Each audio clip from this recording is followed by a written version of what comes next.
Selamat pagi jemaat Tuhan, selamat hari Minggu. Sebelum kita memulai ibadah pada pagi hari ini, mari sama-sama kita perhatikan warta jemaat berikut ini.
Hidup sebuah perjalanan, dalam suka maupun duka, sehat maupun sakit, gagal maupun berhasil.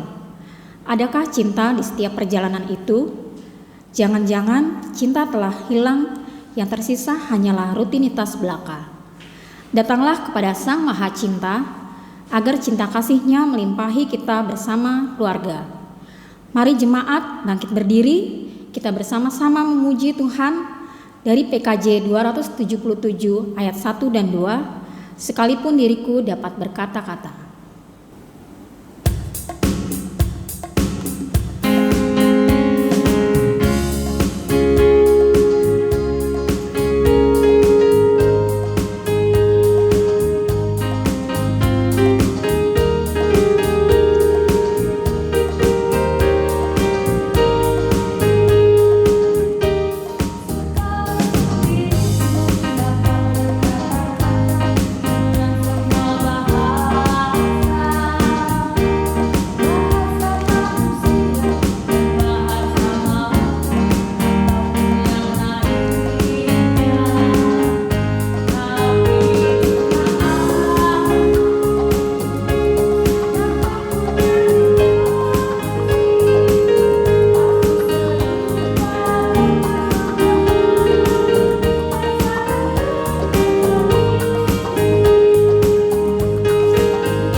Jemaat yang dikasihi Tuhan, pertolongan kita adalah di dalam nama Tuhan yang menjadikan langit dan bumi.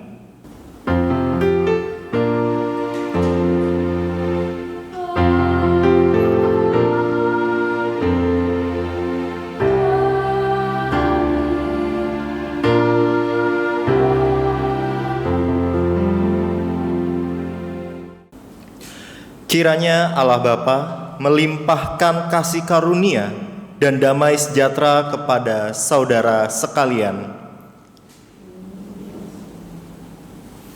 Jemaat dipersilahkan duduk. Dari mana datangnya cinta? Dari mata turun ke hati. Begitu indahnya cinta hingga setiap orang menginginkan dirinya dicintai dan mencintai. Keluarga membutuhkan cinta. Ketika pernikahan mulanya dibangun, cinta mewarnainya. Namun, kala perjalanan hidup ini kita hadapi, di manakah cinta itu? Seringkali perselisihan, kebekuan, hambarnya kehidupan keluarga justru yang kita temukan. Kita terasa menjadi letih menjalani kehidupan ini. Betapa mudahnya kita menyakiti, betapa rentannya kita menjatuhkan mereka yang seharusnya kita cintai. Oleh karena itu, melalui ibadah penutupan bulan keluarga saat ini, kita diajak untuk tidak hanya merasakan kembali gelora cinta. Tidak cukup pula kita hanya merefleksikan kembali makna cinta dalam kehidupan pernikahan kita. Kita diajak untuk melatih kembali cinta yang kita miliki. Walaupun langkah hidup kita bertatih-tatih, cinta akan menguatkannya hingga pada kesudahan kita di dunia ini. Bagaimanapun pergumulan diri dan keluarga kita, marilah kita datang kepada Tuhan. Hadirkanlah Dia dalam perjumpaan kita bersama orang-orang yang kita cintai dalam keluarga, sehingga keluarga kita senantiasa berpusat kepadanya.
Saudara-saudara kekasih Tuhan, mari kita bersama-sama merenungkan seluruh dosa pelanggaran kita, khususnya di tengah keluarga kita masing-masing.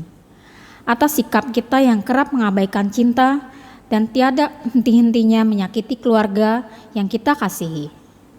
Kita masuki doa-doa pribadi dalam hati dengan menyesali segala dosanya. Saya akan memberikan kesempatan kepada jemaat untuk mengakui keperdosaan diri kita secara pribadi dan akan membantu dengan pertanyaan-pertanyaan reflektif. Mari kita bersatu dalam doa.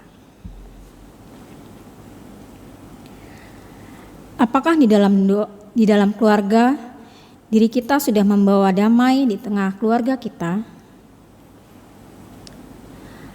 Apakah di dalam keluarga yang kita miliki, kita sudah memelihara cinta yang ada di tengah keluarga kita?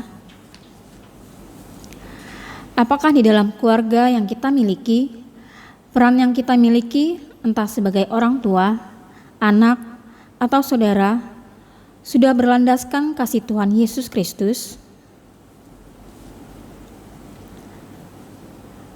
Dalam keberserahan diri kami memohon ampunan-Mu ya Tuhan, kiranya kami dapat menjadi pribadi yang lebih baik lagi. Dan kiranya kami dapat membawa damai di dalam keluarga yang kami miliki. Inilah doa kami, di dalam nama Tuhan Yesus Kristus, kami berdoa dan mengucap syukur. Amin. Jemaat sekalian, saya undang untuk bangkit berdiri. Terimalah berita anugerah dari Tuhan yang diambil dari Matius pasalnya yang ke-6 ayat 14 sampai 15 yang berbunyi, "Karena jikalau kamu mengampuni kesalahan orang, Bapamu yang di sorga akan mengampuni kamu juga. Tetapi jikalau kamu tidak mengampuni orang, Bapamu juga tidak akan mengampuni kesalahanmu."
Jemaat yang dikasihi Tuhan, sebelum kita mendengarkan firman Tuhan, mari kita bersatu dalam doa untuk mempersiapkan diri kita di dalam menyambut firman Tuhan. Kita bersatu dalam doa. Ya Tuhan, dalam perjalanan kehidupan kami, dalam keluarga yang kami punyai, kami bersyukur Tuhan untuk setiap jalinan kehidupan yang terjalin antara kami dengan pribadi lain. Kami bersyukur untuk ikatan keluarga yang kami punyai. Dan pada saat ini, kami akan kembali diingatkan bagaimana diri kami memelihara cinta kasih di dalam keluarga yang kami miliki.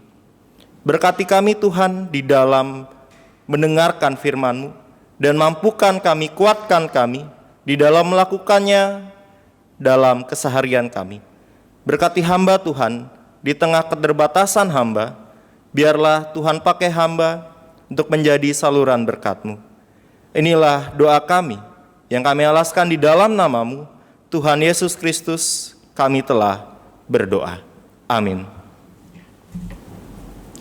Kita akan membacakan Mazmur yang diambil dari Mazmur pasalnya yang pertama. Kita akan membacanya secara bergantian, secara berbalasan. Saya akan baca ayat yang ganjil, jemaat sekalian membaca ayatnya yang genap. jalan orang benar dan jalan orang fasik. Berbahagialah orang yang tidak berjalan menurut nasihat orang fasik, yang tidak berdiri di jalan orang berdosa, dan yang tidak duduk dalam kumpulan pencemooh.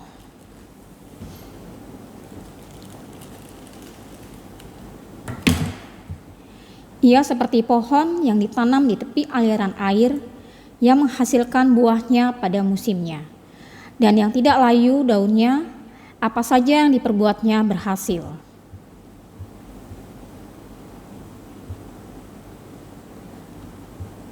Sebab itu orang fasik tidak akan tahan dalam penghakiman, begitu pula orang berdosa dalam perkumpulan orang benar.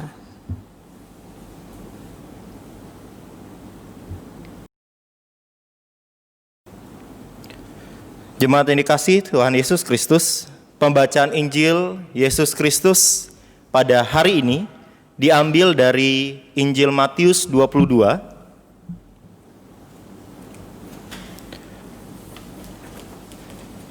Matius 22 ayatnya yang ke-34 sampai dengan 46.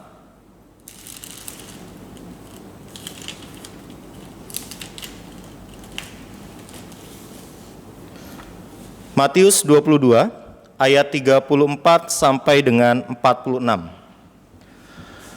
Hukum yang terutama. Ketika orang-orang Farisi mendengar bahwa Yesus telah membuat orang-orang Saduki itu bungkam, berkumpullah mereka, dan seorang dari mereka, seorang ahli Taurat, bertanya untuk mencobai dia, "Guru, hukum manakah yang terutama dalam hukum Taurat?" Jawab Yesus kepadanya, "Kasihilah Tuhan Allahmu dengan segenap hatimu, dan dengan segenap jiwamu, dan dengan segenap akal budimu. Itulah hukum yang terutama dan yang pertama. Dan hukum yang kedua, yang sama dengan itu, ialah kasihilah sesamamu manusia seperti dirimu sendiri. Pada kedua hukum inilah tergantung seluruh hukum Taurat dan kitab para nabi." Ketika orang-orang Farisi sedang berkumpul, Yesus bertanya kepada mereka, katanya, "Apakah pendapatmu tentang Mesias? Anak siapakah dia?" Kata mereka kepadanya, "Anak Daud." Katanya kepada mereka, "Jika demikian, bagaimanakah Daud oleh pimpinan roh dapat menyebut dia tuannya ketika ia berkata, 'Tuhan telah berfirman kepada Tuanku, duduklah di sebelah kananku sampai musuh-musuhmu kutaruh di bawah kakimu.' Jadi, jika Daud menyebut dia tuannya, bagaimana mungkin ia anaknya pula?"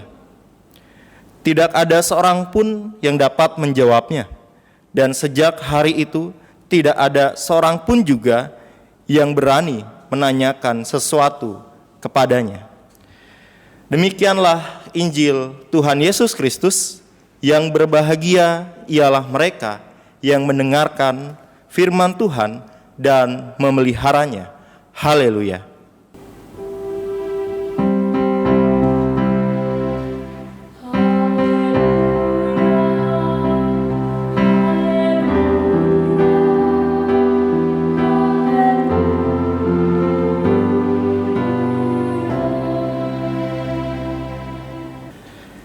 Jemaat yang dikasihi Tuhan Yesus Kristus, kita bertemu kembali meskipun secara virtual dalam ibadah minggu pada hari ini. Pada minggu ini merupakan minggu terakhir kita berada dalam sebuah bulan yang kita namakan bulan keluarga. Tentu bukan menjadi akhir dari sebuah proses diri kita bertumbuh dan memelihara iman kepada Yesus Kristus di tengah keluarga yang kita miliki. Jemaat yang dikasihi Tuhan Yesus Kristus, ada sebuah pertanyaan yang bisa kita diskusikan bersama. Menurut jemaat, ketika seorang atlet akan tampil dalam sebuah pertandingan, hal apa yang akan ia persiapkan?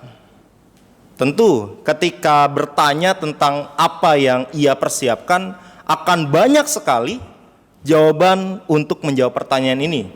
Mulai dari faktor teknis sampai dengan non-teknis. Tapi secara umum, jawaban dari pertanyaan ini adalah tentu si atlet akan latihan dengan sangat kerasnya. Urusan menang atau kalah itu urusan belakangan. Yang penting dapat tampil secara maksimal hingga tidak ada sebuah penyesalan di kemudian hari. Dan saya yakin salah satu hal yang menjadi fokus utama dalam latihan ini adalah bagaimana frekuensi, intensitas yang harus dilatih agar pada saat nantinya dapat bertanding secara maksimal. Intinya adalah si atlet akan melakukan latihan keras agar target yang ia punyai dapat tercapai. Jemaat yang dikasihi Tuhan, hal ini nyatanya tidak hanya dilakukan oleh seorang yang berprofesi sebagai atlet saja. Diri kita pun diminta untuk melatih dalam setiap pekerjaan yang kita lakukan. Ketika dulu kita ingat saat kita bekerja, rasanya tidak mungkin bisa kita langsung lakukan dengan benar 100%. Ada latihan-latihan di dalamnya. Dan bahkan dalam kehidupan kita pun sebenarnya sedang terus melatih diri kita. Bahkan bisa dikatakan latihan itu tidak memandang usia. Ada seorang oma bercerita. Si oma ini menceritakan bahwa dirinya melatih kembali pelajaran SD yang sudah lama ia tidak pelajari. Si oma bilang kalau siang hari dia membaca bahan-bahan pelajaran SD untuk pada saat malam nantinya ia ajarkan kepada cucu-cucunya. Katanya dia bilang seperti ini, biar oma enggak cepat pikun. Jadi meskipun sudah tidak bekerja, tapi oma tetap terus berlatih, terus belajar. Dan inilah kenyataan hidup. Hidup yang penuh dengan latihan. Jemaat sekalian, bagaimana dengan cinta? Apakah cinta yang kita rasakan dapat dilatih? Dasar apa yang kita pakai untuk mencintai? Begitu banyak pertanyaan tentang cinta. Ya, bagaimana kita dapat melatih sesuatu yang mungkin bisa kita rasakan, tapi sulit untuk bisa kita mengerti? Apa coba maksudnya? Bisa dirasakan, tapi sulit untuk dimengerti. Coba saat ini saya akan bertanya kepada jemaat sekalian. Pertanyaannya sederhana. Jemaat bisa menjawabnya di dalam hati jemaat masing-masing. Apakah kita mencintai keluarga yang kita punyai? Pertanyaan pertama. Apakah kita mau memberi ruang di hati kita terhadap para anggota keluarga yang mempunyai keunikannya masing-masing? Apakah kita mau berbagi suka atau duka, susah senang, sehat ataupun sakit, kekurangan atau kelimpahan dengan keluarga yang kita punyai?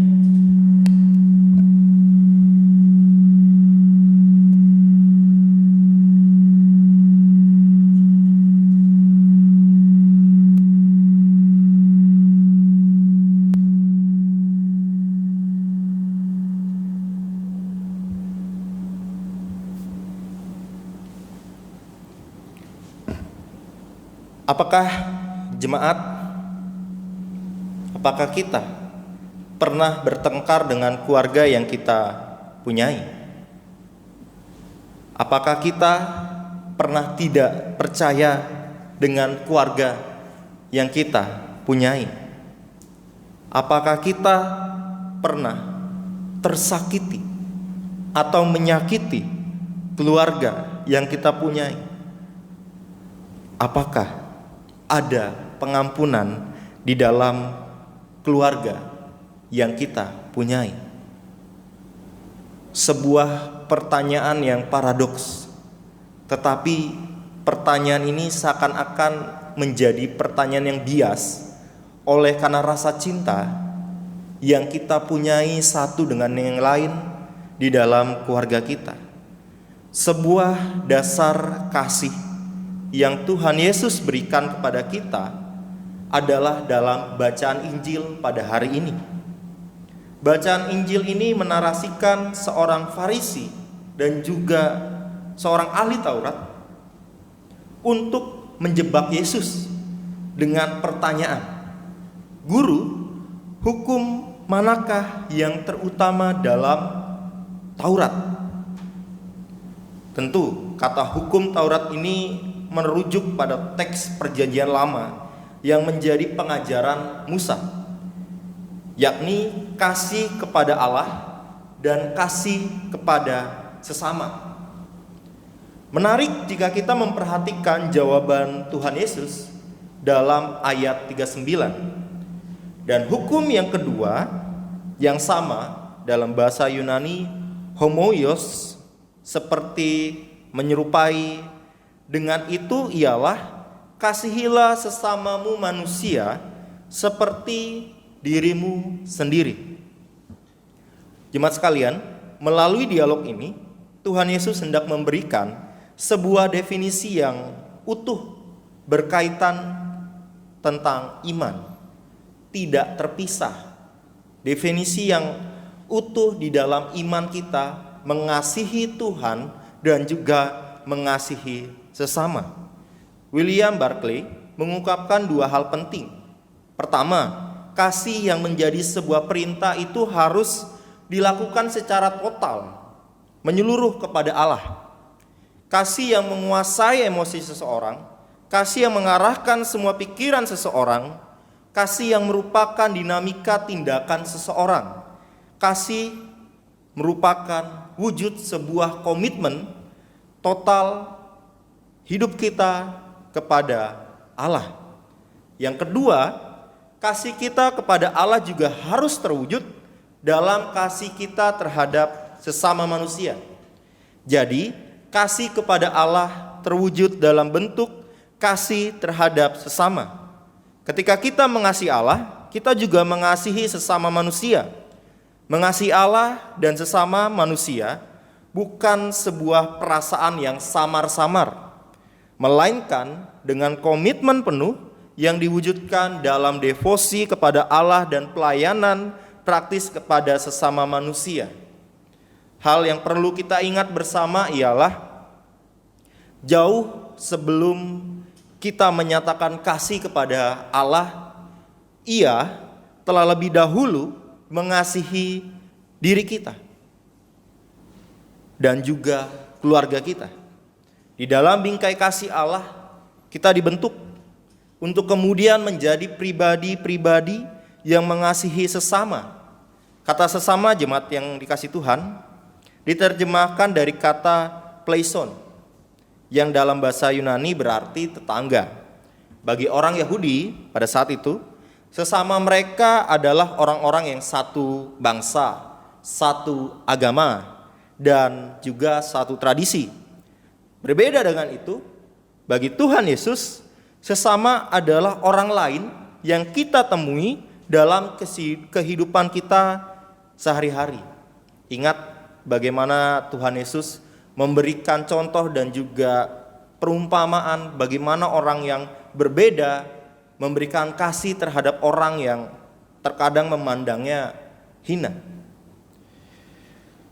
Jadi, kasih kepada Allah dapat kita nyatakan pertama-tama kepada Tetangga kita tentu, yaitu mereka yang berada di dekat kita, tinggal di sekitar rumah kita, dalam komunitas pelayanan, dan orang-orang di masyarakat tanpa hubungan darah sekalipun.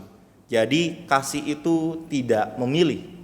Kasih itu adalah kasih yang cair, yang dia dapat diberikan kepada siapapun.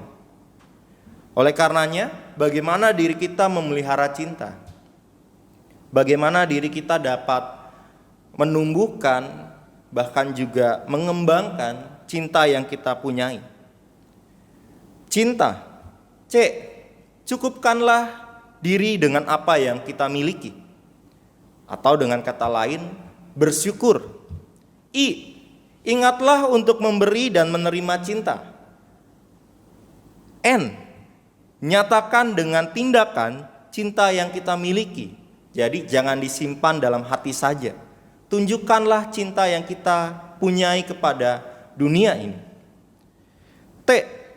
Tuhan sang sumber cinta menjaga diri kita. Dalam hal ini kita beriman, kita percaya bahwa Tuhan adalah Tuhan sang pemelihara kehidupan kita. Alangkah damainya bila semua itu saling dirajut satu dengan yang lain, saling memberikan cinta, saling memperhatikan, dan saling membagikan damai satu dengan yang lain. Selamat memelihara cinta di dalam kehidupan kita, selamat menjadi pemberi cinta, dan selamat untuk mencintai. Tuhan Yesus menguatkan kita. Amin.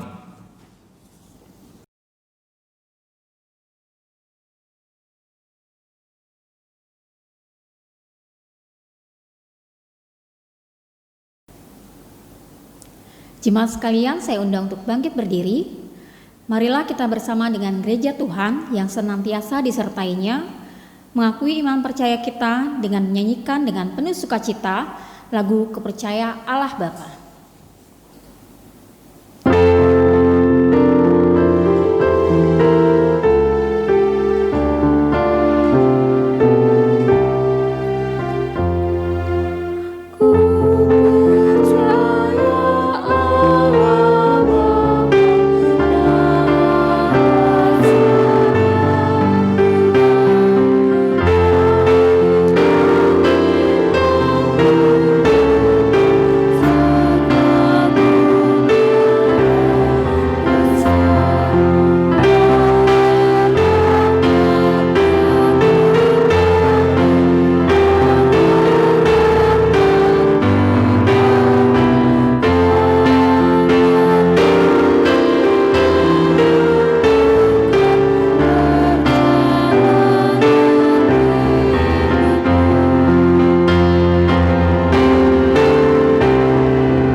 Jemaat yang dikasihi Tuhan, mari kita bersatu menaikkan syafaat kita. Ya Tuhan, kami pada saat ini bersyukur untuk kembali diingatkan memelihara cinta di tengah keluarga yang kami miliki. Mampukan kami Tuhan, kuatkan kami. Dan pada saat ini Tuhan, kami berdoa untuk kondisi yang ada di tengah kami, kondisi pandemi yang pada saat ini belum juga berakhir. Kiranya Tuhan mampukan kami untuk dapat selalu menjaga, menerapkan protokol kesehatan, dan Tuhan kuatkan kami, mampukan kami untuk dapat menjaga tubuh jasmani yang kami miliki. Kami juga berdoa untuk pemerintah, mulai dari tingkat pusat sampai dengan tingkat daerah. Kiranya Tuhan berkati, mampukan mereka untuk dapat melakukan tugas dan tanggung jawab dengan sebaik mungkin. Berkati kami Tuhan, untuk kami juga dapat memberikan sumbangsih membangun bangsa ini dengan peran yang kami miliki. Kami juga berdoa untuk gerejamu, terkhusus GKI Pulau Mas, baik di Induk maupun di Bajem Harapan Kita Bekasi. Kiranya Tuhan mampukan kami untuk terus melakukan pelayanan yang kami bisa lakukan. Mampukan kami untuk terus membawa kabar damai, membawa kabar sukacita, membawa kabar Injil-Mu di tengah kehidupan yang kami miliki. Kami juga berdoa Tuhan untuk jemaat-Mu yang bersukacita oleh karena bertambahnya umur pada minggu ini. Kiranya Tuhan berkati mereka di umur yang baru. Kami juga berdoa untuk jemaat-Mu yang pada saat ini mengalami sakit penyakit Tuhan. Tolong Tuhan mampukan, tolong Tuhan pulihkan melalui berbagai macam cara. Rumah sakit, makanan, perhatian dari orang-orang di sekeliling mereka. Biarlah doa ini dapat menjadi penguatan dan dapat menjadi keberserahan kami kepadamu Tuhan. Inilah doa kami, rasa syukur kami yang kami alaskan di dalam nama-Mu, Tuhan Yesus Kristus, Tuhan yang telah mengajar kami berdoa. Bapa kami yang di surga, dikuduskanlah nama-Mu, datanglah kerajaan-Mu, jadilah kehendak-Mu di bumi seperti di surga. Berikanlah kami pada hari ini makanan kami yang secukupnya, dan ampunilah kami akan kesalahan kami, seperti kami juga mengampuni orang yang bersalah kepada kami. Dan janganlah membawa kami ke dalam pencobaan, tapi lepaskanlah kami daripada yang jahat, karena Engkaulah yang mempunyai kerajaan dan kuasa dan kemuliaan sampai selama-lamanya. Amin. Jemaat sekalian, marilah kita bersyukur atas pemeliharaan Tuhan dalam hidup kita. Rasa syukur ini akan kita wujudkan dalam bentuk persembahan. Seraya memberikan persembahan, marilah kita mengingat firman Tuhan yang akan kita baca secara bersama-sama dari Kolose 3 ayat yang ke-17. Kita baca bersama-sama. Dan segala sesuatu yang kamu lakukan dengan perkataan atau perbuatan, lakukanlah semuanya itu dalam nama Tuhan Yesus, sambil mengucap syukur oleh Dia kepada Allah Bapa kita.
Jemaat sekalian, saya undang untuk bangkit berdiri.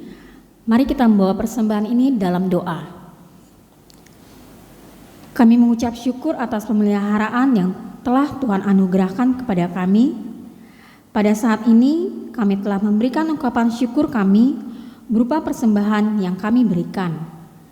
Mampukan gerejamu untuk dapat mengelola persembahan ini dengan baik, agar dapat menunjang pelayanan gerejamu. Inilah doa kami. Dalam namamu Tuhan Yesus Kristus kami telah berdoa. Amin.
Jemaat yang dikasihi Tuhan, arahkanlah hatimu kepada Tuhan.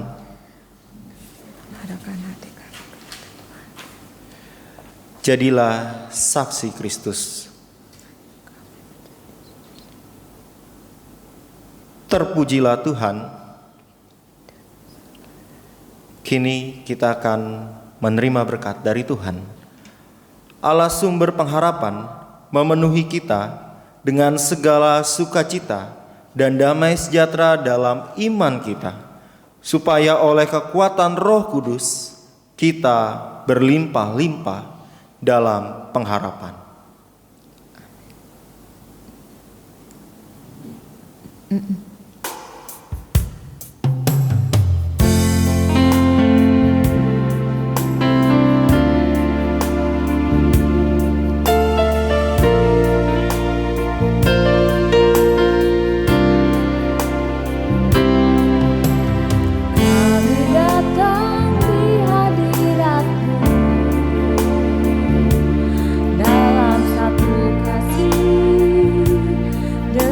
Bersehati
kasih